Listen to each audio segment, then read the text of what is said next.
How's it, yo's? I just want to run through the hot lap that we have here on Snetterton. I've tried and just could not get into the 118s. Nevertheless, I got very close, did lose some time, but here we go, across the line here into turn number 1. What I essentially do is just come off the power, gear down and straight back on the power. You'll see how the nose will just tighten up, just careful of that curve on the outside.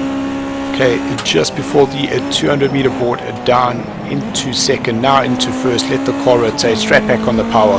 Careful of the curbs, don't ride them too much because it will definitely stabilize the car.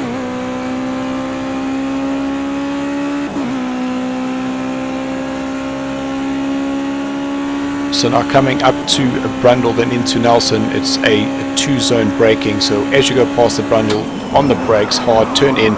You see I'm just touching the brakes, again down into second and straight back on the power. Again, I've lost some time there, going over the curb on the outside. Here through Bomb Hole, that is flat out. Now through Coram, you want to follow the black line. You'll see the corner will now tighten up, it will go out to the outside. Now on the brakes, slowly, gently, I didn't get wide enough on the power. I'm going to run wide on the curb.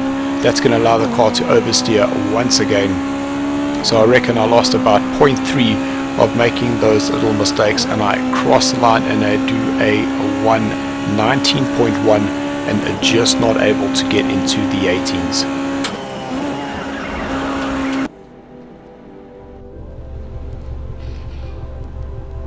Okay, so the setup is as follows. I have dropped the tire pressure because it is quite warm. You want to be able to let the tires stay as cool as possible. The other thing that I did is I've increased the brake balance to the front, because you've got these areas where you're actually braking into a corner. You don't want to be locking up the rear, because all that's going to do is flick that rear around. In terms of the suspension, I've straightened out those cambers on both the front and the rears. I've kept the ride height the same, 75 and 79. The anti-roll bars, it is in the middle of the settings, so I've got it at 160 in the front and 45 in the rear. I just found that if I had increased the anti-roll bar to 55, that just going through the long right-hander, so Coram, is that the rear was sliding out and I was actually losing more time there. In terms of the dampeners, I have just softened them slightly, just to allow that car to settle. I don't want it to be flicking from one side to the left, one side to the next, making it very unstable. What I found is that the car will float a little bit more, which just makes it a little bit easier to manage. The gearing, I have kept it the same. It is at the highest ratio that you can get, and then I also just increased the engine braking. I've set it on 3, and that's just going to help you when you're coming off that power into the first corner. It's just going to help slow down the engine and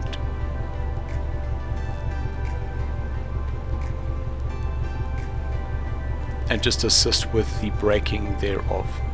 On the differential, I've played around with this quite a bit, and I'm now starting to understand it.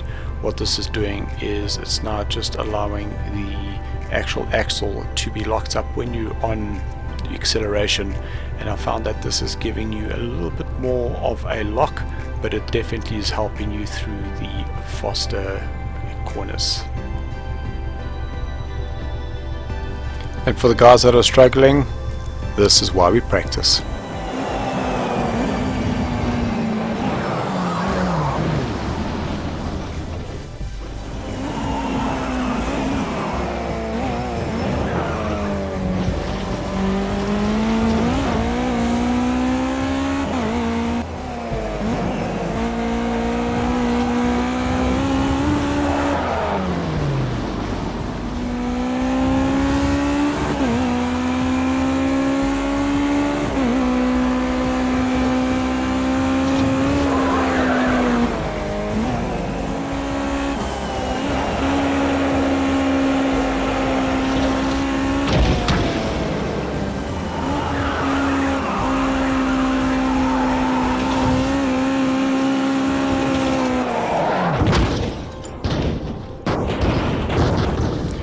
Thanks for watching, yos.